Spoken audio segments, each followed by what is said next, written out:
السلام علیکم ورحمۃ اللہ وبرکاتہ۔ آج کے خطبے کا عنوان ایمان کی مٹھاس۔ الحمدللہ والصلاۃ والسلام علی رسول اللہ، اما بعد۔ تمام تعریفیں اللہ کے لیے ہیں جس نے ایمان کا ذائقہ اور چاشنی بنائی۔ میں اسی کی حمد بیان کرتا ہوں اور شکر بجا لاتا ہوں۔ اسی نے شکر گزاروں کو مزید عطا فرمایا، اور میں گواہی دیتا ہوں کہ اللہ کے سوا کوئی معبود برحق نہیں، وہ یکتا ہے۔ اسی کا ارشاد گرامی ہے، جن لوگوں نے نیکیاں کیں ان کے لیے اچھا اور مزید اجر ہے۔ اور میں یہ بھی گواہی دیتا ہوں کہ ہمارے نبی سیدنا محمد صلی اللہ علیہ وسلم اس کے بندے اور رسول ہیں۔ آپ نے اپنی امت کے لیے سعادت مندی کے راستے وضع کر دیے۔ اللہ تعالیٰ آپ پر، آپ کی آل پر اور بلند مقام و مرتبہ والے صحابہ کرام پر رحمت نازل فرمائے۔ حمد و ثنا کے بعد اے مسلمانوں، میں اپنے آپ اور تمام سامعین کو تقوی کی نصیحت کرتا ہوں۔ فرمان باری تعالیٰ ہے، اے ایمان والو، تقوی الہی ایسے اختیار کرو جیسے تقوی اختیار کرنے کا حق ہے، اور تمہیں موت آئے تو صرف اسلام کی حالت میں۔ حضرت عباس بن عبد المطلب رضی اللہ تعالی عنہ کہتے ہیں کہ انہوں نے رسول اللہ صلی اللہ علیہ وسلم کو فرماتے ہوئے سنا، اس شخص نے ایمان کا ذائقہ چکھ لیا جو اللہ کو رب، اسلام کو دین اور محمد صلی اللہ علیہ وسلم کو نبی و رسول مان کر راضی ہو گیا۔ رواہ مسلم۔ جو شخص بھی اللہ کے پروردگار ہونے پر راضی ہو گیا، وہ اللہ سے محبت، اسی پر توکل کرتا ہے اور مدد بھی اسی سے مانگتا ہے۔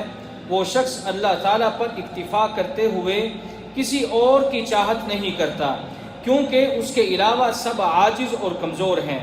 یہی وجہ ہے کہ جسے اللہ کافی نہ ہو اسے کوئی کافی نہیں ہو سکتا، اور جو اللہ پر راضی ہو جائے ہر چیز پا لیتا ہے۔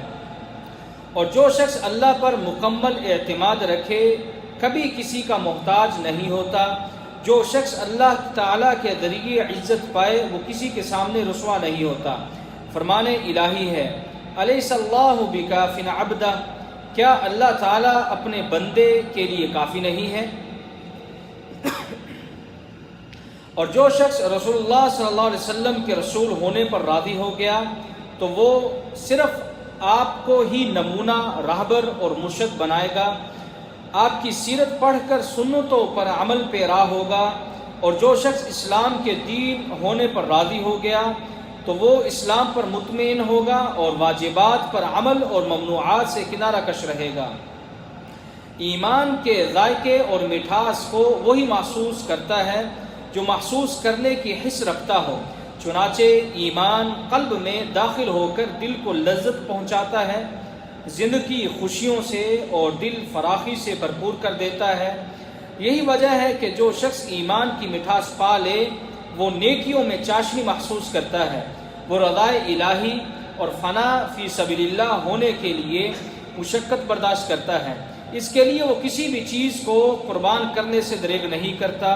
فرمان باری تعالیٰ ہے، کہہ دیں اللہ کے فضل اور رحمت پر خوش ہو جائیں، یہی اللہ کی رحمت و فضل ان کی ساری جمع پونجی سے بہتر ہے۔ جب ایمانی مٹھاس دلوں کی گہرائی میں پہنچ جائے تو ایسے شخص کو ہر وقت اللہ کا ساتھ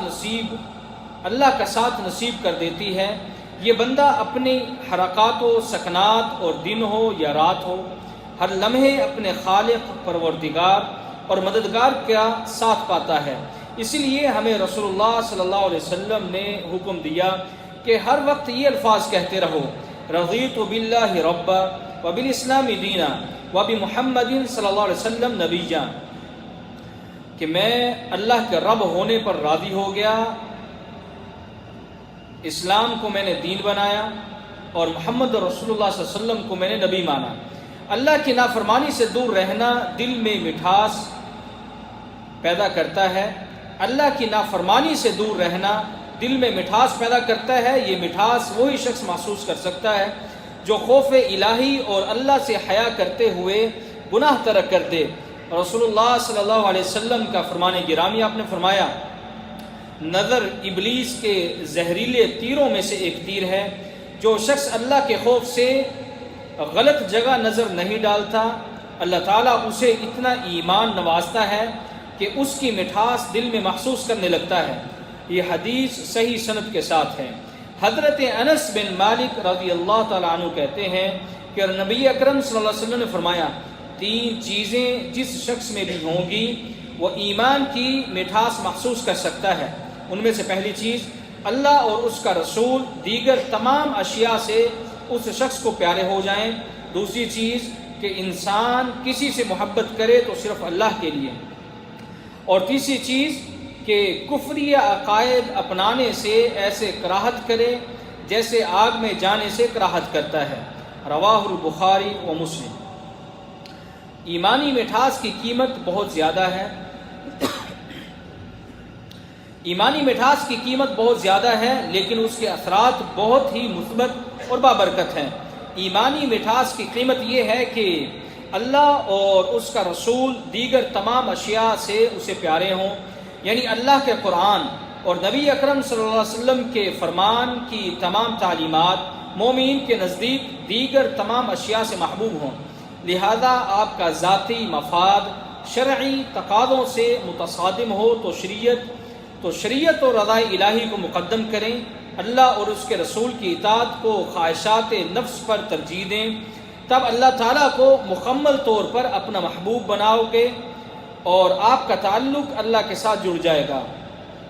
رسول اللہ صلی اللہ علیہ وسلم سے محبت کا مطلب یہ ہے کہ مسلمان واجبات و ممنوعات سب کے بارے میں آپ صلی اللہ علیہ وسلم کے فرامین کی روشنی میں رہنمائی حاصل کرے، صرف آپ ہی کے راستے پر چلے، اور یہ کیفیت ہو جائے کہ نبوی فیصلوں کے بارے میں دل کسی قسم کی تنگی محسوس نہ کرے، اور ساتھ میں سخاوت، ایثار، بردباری، انکساری وغیرہ میں آپ صلی اللہ علیہ وسلم کی صفات اپنانے کی کوشش کرے۔ ایمانی مٹھاس کی ایک اور قیمت، انسان کسی سے محبت کرے تو صرف اللہ کے لیے۔ اس کا مطلب یہ ہے کہ مومن اپنے تعلقات کی بنیاد پر ایمان بنائے، لہذا مسلمان کمزور اور فقیر ہی کیوں نہ ہوں، پھر بھی دوستی صرف مسلمانوں ہی سے رکھے، اور بغض رکھے تو نافرمانوں مشرکین سے ہی رکھے، چاہے وہ طاقتور ہوں اور مالدار ہی کیوں نہ ہوں۔ حب الہی کی حقیقت یہ ہے کہ خوشحالی کے باعث زیادہ نہ ہو اور تنگی ترشی کی وجہ سے کم نہ ہو۔ مذکورہ حدیث اسلامی اخوت کا مفہوم بڑی گہرائی سے بیان کر رہی ہے کہ یہ اخوت اس وقت تک خالص، مضبوط اور سود مند نہیں ہو سکتی جب تک اس میں للہیت اور رضا الہی نہ پائی جائے۔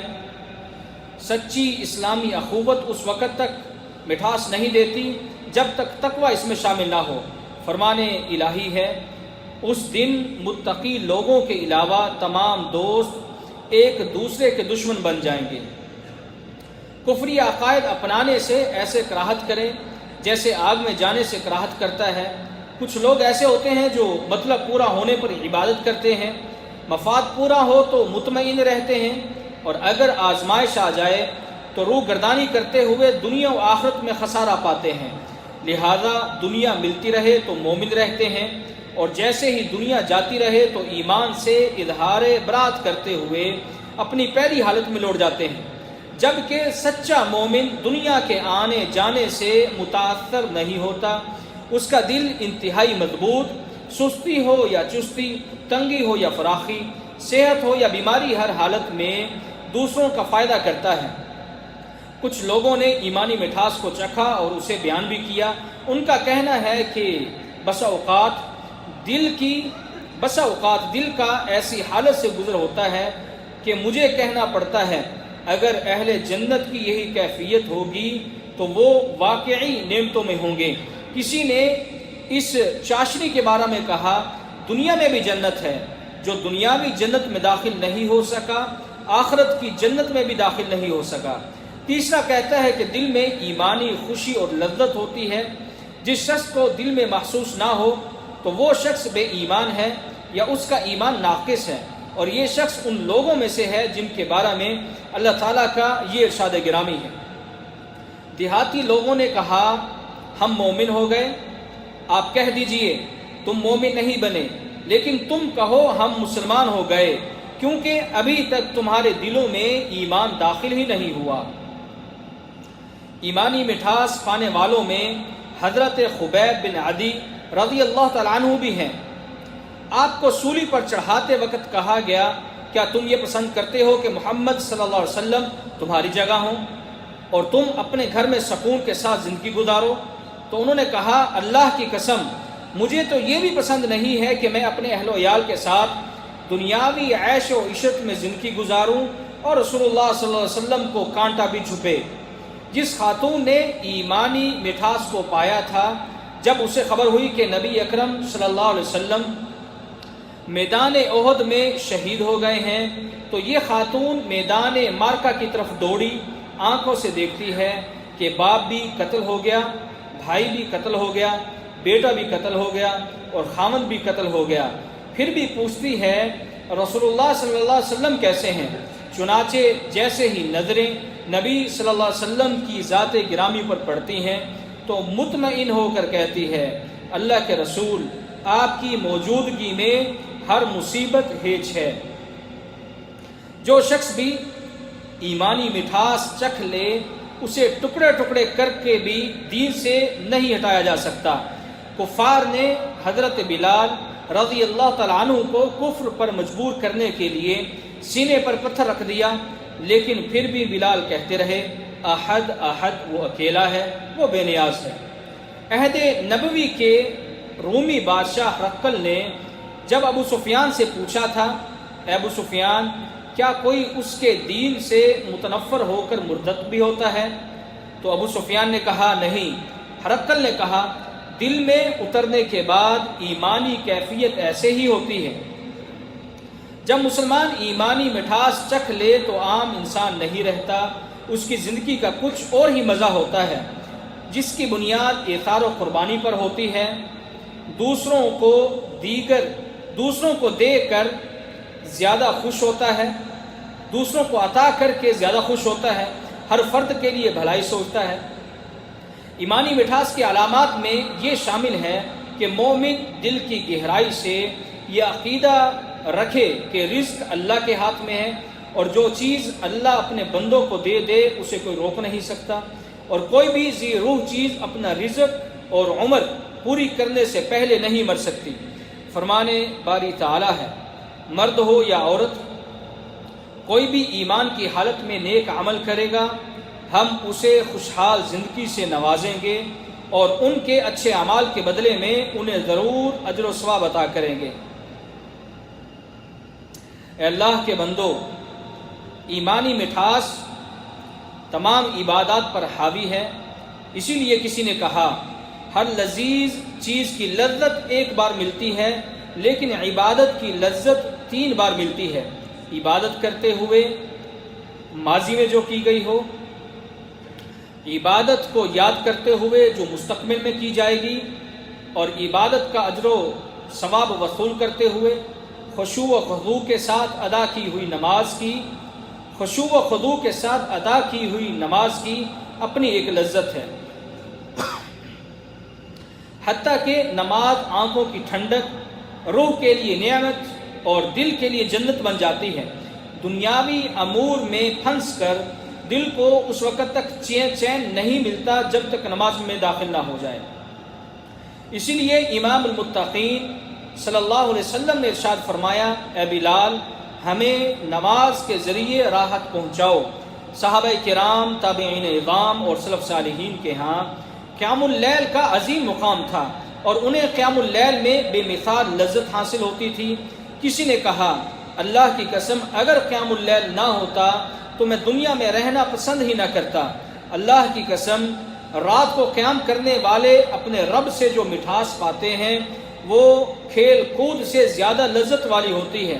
روزے رکھ کر بھی سلف صالحین خوب لذت حاصل کرتے تھے، اور حج کی لذت اور بیت العتیق کی محبت حجاج کرام کو سفر کی صعوبتیں اور مشکلات برداشت کرنے کے لیے آمادہ کر دیتی ہیں، اور ذکر الہی کی لذت کے کیا ہی کہنے۔ فرمانے والی تعالی ہے الا بذکر اللہ تطمئن القلوب، غور سے سنو، ذکر الہی سے ہی دلوں کو اطمینان ملتا ہے۔ تلاوت قرآن کریم کی اپنی ایک لذت ہے، اسی لیے حضرت عثمان بن عفان رضی اللہ تعالیٰ عنہ کہتے ہیں اگر تمہارے دل پاک ہوں تو کبھی بھی کلام الہی سے تمہارا دل نہ بھرے۔ فرمانے باری تعالیٰ ہے، اور جو شخص